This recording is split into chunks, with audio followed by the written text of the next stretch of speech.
For last year's words belong to last year's language, and next year's words await another voice. Okay, good morning. Last year's words. Last year's words belong to a last year's language, and next year's words await another voice. T.S. Eliot wrote that in Little Gidding, the final poem of his Four Quartets. Now, I posted this quote earlier and want to explore what it means to us, not as a literary analysis, but as lived wisdom. Because right now, as we stand between what was and what will be, this might be the most important thing we can understand about transformation. My intention today is to help us recognize how we trap ourselves in old language. And I don't just mean the words we speak, I mean the stories we tell about who we are, the narratives we've constructed about our limitations, the identities we've inherited or created that no longer serve us. Last year's words aren't just vocabulary. They're the entire conceptual framework we use to make sense of our lives. And if we're not careful, we'll drag that framework into a future that needs something entirely different. Eliot understood something profound. Language shapes reality, not in some mystical sense, but in a very practical way. The words we use determine what we can see, what we can imagine, and what we can believe is possible. When I was a stockbroker, I had a language for success: commissions, closes, performance metrics, dials. God, we used to have to dial. We had to have 300 dials in a day. Now that's a grind. But I did it. That's what they told me to do to be successful, and I did it. When the world collapsed, 2008, I tried to use those same words, that same framework to understand what came next. It didn't work.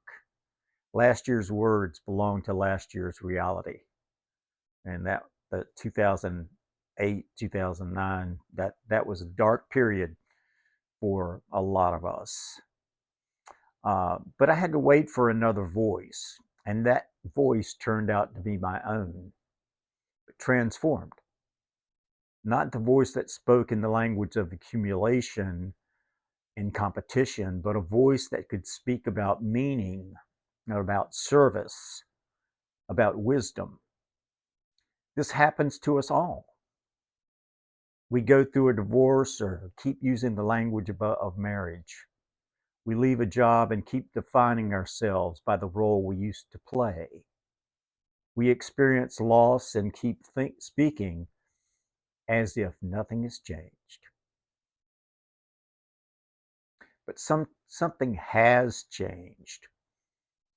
And until we find a new language for the new reality, we're stuck between worlds. The hard part, and Eliot knew this, is the waiting. Next year's words await another voice. There's a gap.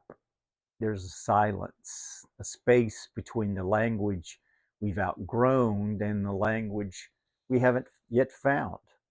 And in that space, we feel lost. We feel like we don't know who we are anymore. Good. That's exactly where transformation happens. In my meditation practice, we sit with silence. We let the constant narration fall away. We discover that underneath all our words, all our stories, there's something that doesn't need language at all. Just presence, just awareness, just being.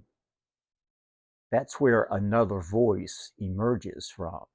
not from trying harder to be articulate in the old way, but from resting in the silence until something new arises.